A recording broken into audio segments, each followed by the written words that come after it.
ఒక అద్భుతమైన విషయం చెప్తానండి మీకు. ఆదికాండం వెళ్ళండి ఒకసారి. అసలు ఇంతగా ఎట్లా నమ్మినాడు, అసలు ఏం జరిగింది మునుపటి దినాల్లో ఏం జరిగింది అబ్రహాము దేవుడి విషయంలో? ఆదికాండంకి వెళ్ళండి అమ్మ. ఆదికాండము 12వ అధ్యాయం. ఆదికాండం 12వ అధ్యాయం 12వ అధ్యాయం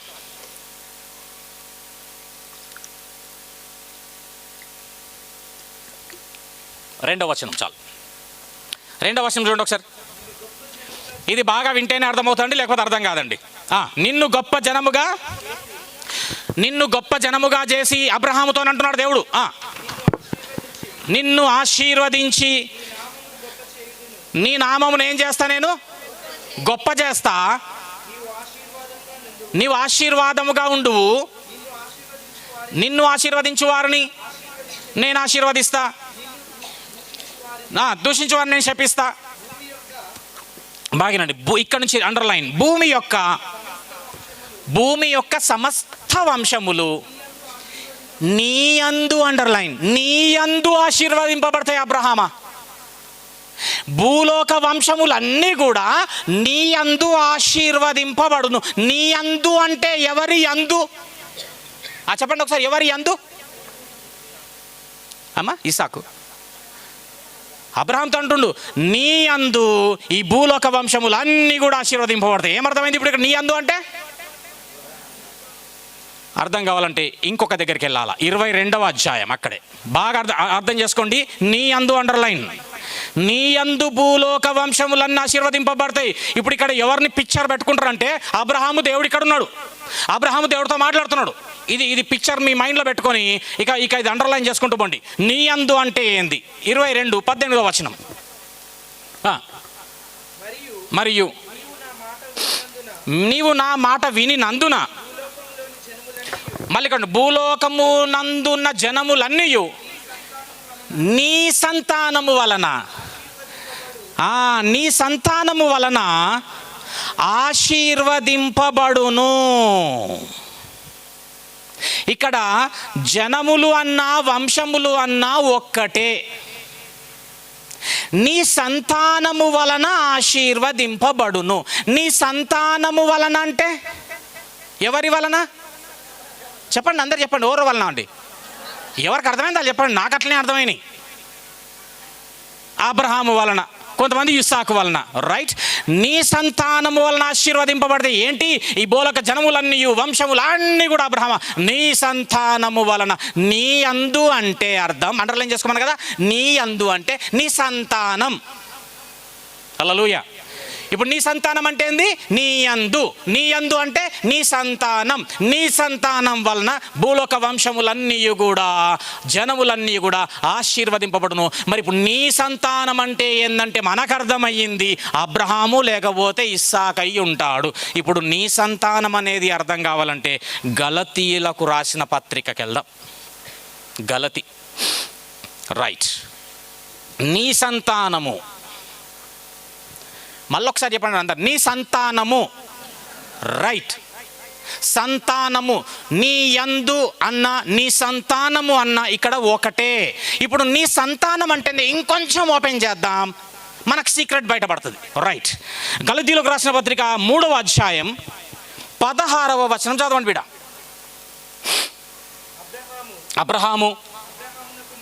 అబ్రహామునకును అతని సంతానమునకును, సంతానం అంటే ఏందో ఇప్పుడు మనం ఇంకో కంక్లూజన్లకు రాలే, రైట్.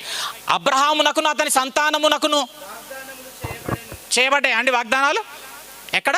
ఇంతకుముందు చదువుకున్నామా? ఇంతకుముందు ఆదికాండం చదువుకున్నాం.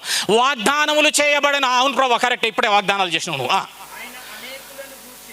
ఆయన దేవుడు అబ్రహాముతో అనేకులను గూర్చి అన్నట్టు, అనేకులను గూర్చి అన్నట్లుగా సంతానము, అక్కడ బాగా క్లియర్గా చదవండి, ఒక్కరు చదవండి గట్టిగా. అనేకులను గూర్చి అన్నట్లు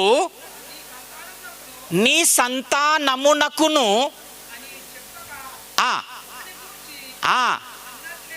అనేకులను గూర్చి అన్నట్లుగానే ఉంది. కానీ ఇక్కడ ఏమంటే నీ సంతానమునకును అన్నాడు. ఇక్కడ సంతానములకును కాదు, సంతానమునకును అన్నాడు.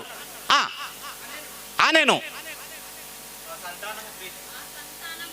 ఆ సంతానము క్రీస్తు. హల్లెలూయా. అంటే అబ్రహాం ఇక్కడ బలి ఇవ్వమన్నప్పుడు ఏమి జ్ఞాపకం చేసుకుని వాగ్దానం జ్ఞాపకం చేసుకుండు, నీ యొక్క ఇస్సాకు వలన అయినదే నీ సంతానము వలన భూలోక జనములన్నీ వంశములన్నీ ఆశీర్వదింపబడతాయి. అంటే దేవుడు ఇస్సాకు వలననైనటువంటి ఆ సంతానము ఎవరు కలుగుతారంటే క్రీస్తును వాడు వస్తాడు. మరి ఇప్పుడు ఇస్సాకునే బలిగా ఇచ్చేస్తే ఆయన నాకు మళ్ళా పునరుద్ధానుడిగా చేసి ఇవ్వకపోతే క్రీస్తు ఎక్కడి నుంచి వస్తాడు ఇప్పుడు దేవుడి ప్రకారంగా? భూలోక జనములని వంశంలోని ఎట్లా ఆశీర్వదింపబడతాయి? కాబట్టి ఈరోజు నా కొడుకుని నేను నరికేస్తే దేవుడు మళ్ళా నాకు అనుగ్రహిస్తాడు. నేను మృతుల పునరుద్ధానం ఈరోజు ఈ మోరియా పర్వతం పైన చూడబోతున్నా. హల్లెలూయా. ఏమంటే అందరికి అర్థమైందండి?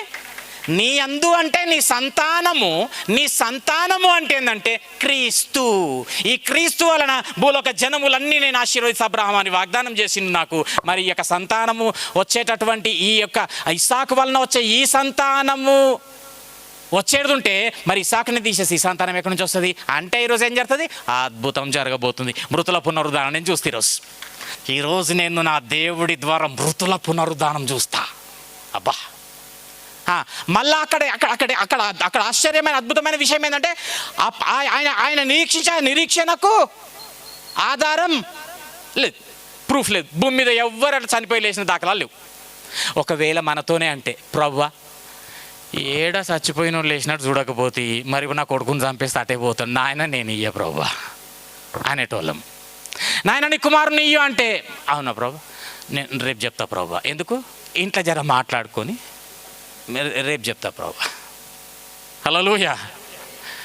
కుమారుడా నీ కుమారుని ఇయ్యు బిడ్డ అంటే ఇప్పుడేనా అయ్యా? మనం అట్లా ఉంటుంది. మనం ఒక పెద్ద కార్యక్రమం చేయాలా అంటే నేను చెప్తా బ్రదర్. హల్లెలూయా. మనం అట్లా అనేటోళ్ళం, ఈయన అట్లా అనలే, వెళ్ళిపోయినాడు. నంబర్ 1. నంబర్ 2 చూద్దాం ఒకసారి. ఇక